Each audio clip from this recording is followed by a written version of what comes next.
And last captaincy, తర్వాత ticket to finale, ఇవన్నీ మంచి ఎంత అయితే ఉందో బాధలు కూడా అన్నీ ఉంటాయి. చాలా చాలా బాధలు జరిగాయి. అండ్ నేను అనుకున్న నా క్లోజెస్ట్ పీపుల్ నాకు ఎలా అయినా వీళ్ళు నాతో పాటే ఉంటారు అని అనుకున్న వాళ్ళు నాకు ముందే వెళ్ళిపోవడం జరిగింది. ఇవన్నీ అర్థం చేసుకొని గేమ్లో దిగిన తర్వాత నాకు అన్న దొరికాడు ఈ హౌస్లో.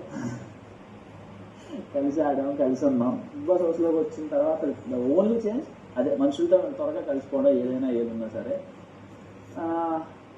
అండ్ ఫైనల్ థింగ్, ఈ మనిషి దొరికింది నాకు.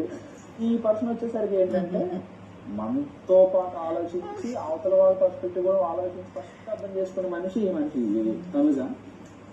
ఈ మనిషితో లైఫ్ లాంగ్ ఎలాగైనా ఉండాలనుకుంటున్నాను. ఈ బాండ్ ఇలాగే ఉంటుంది ఖచ్చితంగా. ఈ ఫ్రెండ్షిప్ ఎలాగైనా ఉండాలనుకుంటున్నాను. ఫ్రెండ్షిప్ ప్యూర్ ఫ్రెండ్షిప్ కాదు, మోర్ దెన్ ఫ్రెండ్షిప్ మీతో ఉన్నది.